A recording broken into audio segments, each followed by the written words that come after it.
नमस्ते साथीहरू, स्वागत छ यहाँहरूलाई अर्को नयाँ मार्केट अपडेटमा।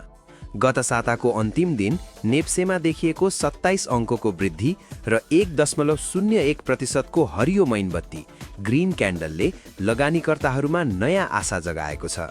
के यो वृद्धि केवल एक दिनको लागि हो वा बजारले अब युटर्न लिँदैछ? आज हामी चार्ट र भोल्युम हेरेर भोलि आइतबारको लागि स्पष्ट रणनीति बनाउनेछौँ। आउनुहोस् सुरु गरौँ।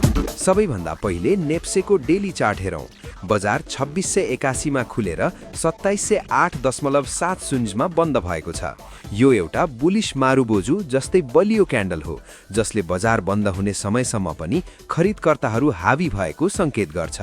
सबैभन्दा सकारात्मक पक्ष भनेको भोल्युम हो। बजार बढ्दा 11 अर्ब 58 करोडको कारोबार भएको छ, जुन औसत भोल्युमभन्दा राम्रो हो। यसले प्राइस एक्सनलाई भोल्युमले साथ दिएको भोल्युम कन्फर्मेसनको पुष्टि गर्छ।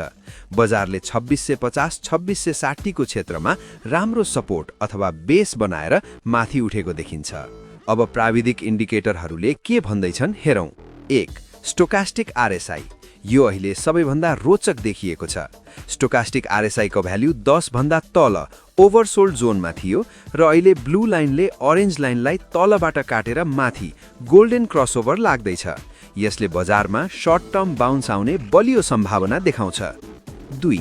RSI relative strength index. RSI 57 को हाराहारीमा छ र 50 भन्दा माथि हुनु बुलिश सङ्केत हो। यसले बजारमा मोमेन्टम फर्किएको जनाउँछ। 3. Super trend. यहाँ अलिकति सावधानी अपनाउनु पर्ने देखिन्छ। बजारले 12 को 3 को सुपर ट्रेन्ड सपोर्ट 2677 भन्दा माथि क्लोजिङ दिएको छ, जुन राम्रो हो। तर माथि 2715 र 2748 मा अझै पनि सुपर ट्रेन्डको रेसिस्टेन्स बाँकी छ। त्यसो भए अब भोलि आइतबार के गर्ने त? यहाँ हाम्रो रणनीति यस्तो हुनेछ। हेर्नुपर्ने लेभल। भोलि ओपनिङमा बजार 2715 भन्दा माथि टिक्छ कि टिक्दैन त्यो हेर्नुहोला। यदि पहिलो आधा घण्टा बजार 2715 माथि स्थिर रह्यो भने यसले 2750 सम्मको यात्रा तय गर्न सक्छ। बाई स्ट्र्याटेजी अथवा खरिद रणनीति। यदि तपाईसँग क्याश छ भने आक्रामक खरिद गर्नुभन्दा बाई अन डिपको रणनीति अपनाउनुस्। स्टक छान्दा हाइड्रो र फाइनान्स जस्ता भोलाटाइल सेक्टरमा भोल्युम सहितको मुभमेन्ट हेर्नुहोला। Stop loss.